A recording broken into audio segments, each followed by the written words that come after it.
Parliament, members from the Diplomatic Corps,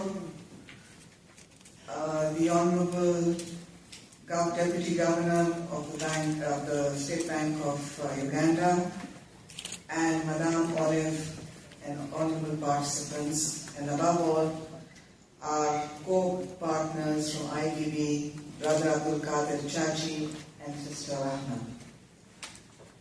It is a great pleasure to be here in Kampala, the Pearl of Africa, once again. It is an honor for the ICCI to organize another activity here as part of its efforts to provide the private sector facilities that would enable them to expand their trade linkages and also to broaden their investment base. Just for those who are not familiar with the ICCIA, we are an institution which is affiliated to the Organization of Islamic Cooperation. And our main activity is to work for the private sector so as to enable them to play a more proactive role in the process of economic enhancement, economic cooperation among the 57 OIC countries. We have organized several activities in Uganda in cooperation with the Uganda Chamber of Commerce. We have organized a private sector meeting in 2008. We have organized a workshop on food security and agribusiness in 2011. And we have organized a chamber management seminar in 2009 and a workshop on coffee processing in 2009 as well. But in all these activities, we have noted that one of the underlying constraints in all these workshops, seminars, conferences that we have is that there is one factor which does not enable the private sector to implement the recommendations that they have taken in these workshops and in these seminars, and that is financing.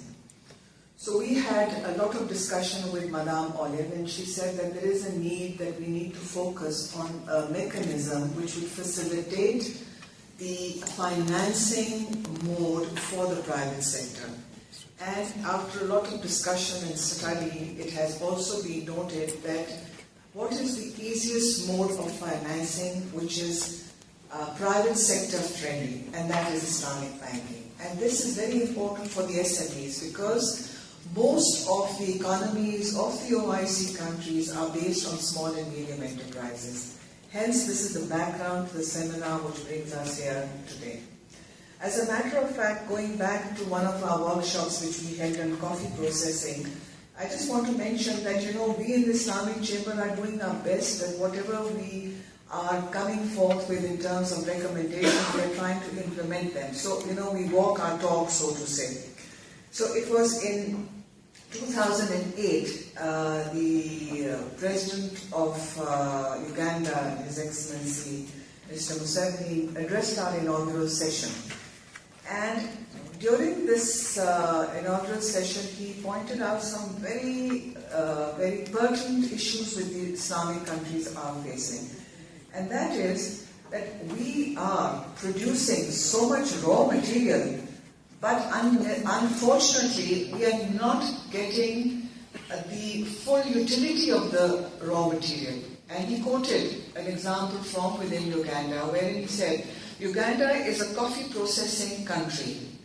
It produces coffee, it exports it at $1 to, for example, Great Britain, and it comes back for $7. So we have missed out that gap.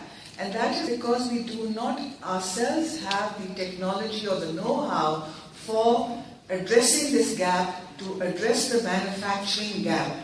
So I think we do need to concentrate on this, and fortunately enough, we held a workshop on coffee processing, and one of our very important participants in this coffee workshop, Star Coffee, is amongst us here today, and he realized the importance that, we need to work on coffee processing. And fortunately enough, soon after the workshop, we had a lot of inquiries from Turkey. Now, these are countries which are high consumers of coffee, but they don't produce coffee. And they're importing coffee from Brussels, or they're importing coffee from South America. So why can't the people within the Islamic countries, which are high consumers of any A commodity, talk with the people who are great producers and give their specifications, their specific blend, and which can be produced in Uganda? So this is what we are trying to work on, that we bring the people together. So I think I've diverged a little bit, but anyway.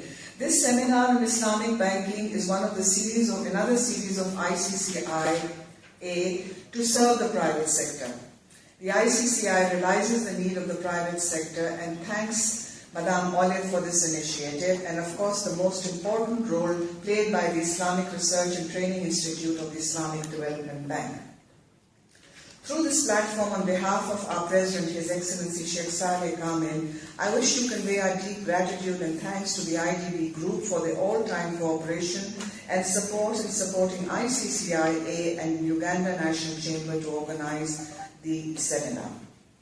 Islamic banking is a banking activity that is consistent with the principles of Sharia and its practical application to the development of Islamic economies. As such, a more correct term for Islamic banking is Sharia-compliant finance. It has been seen that countries where there is inadequate physical infrastructure, such as power, road, rail, information, transportation, and ICT, they require substantial, large annual level of investment. Hence, access to finance to fund the development of most of these critical sectors remains a challenge. There is a need to find cheaper alternatives, and today Islamic finance is one such cheaper mode as it is interest-free. Islamic finance is an emerging sector of the overall economic system and is considered to be worth over $1.2 trillion globally. The Islamic model uses money as a measuring tool for value and not as an asset in itself. So income is not received from money. As a matter of fact, investment vehicles through the Islamic finance structure are based on shared business risk. It is said that Islamic finance is growing 50% faster than traditional banking, and global Islamic investments are set to grow to £1.3 trillion by 2014. The importance of Islamic finance is gaining considerable momentum, and this was also indicated by Prime Minister David Cameron in his address to the 9th World Islamic Economic Forum held in London in 2013, October, wherein he said that he would like London to stand alongside Dubai and Kuala Lumpur as one of the great capitals of Islamic finance anywhere in the world. I think that means a lot for us, for all of us.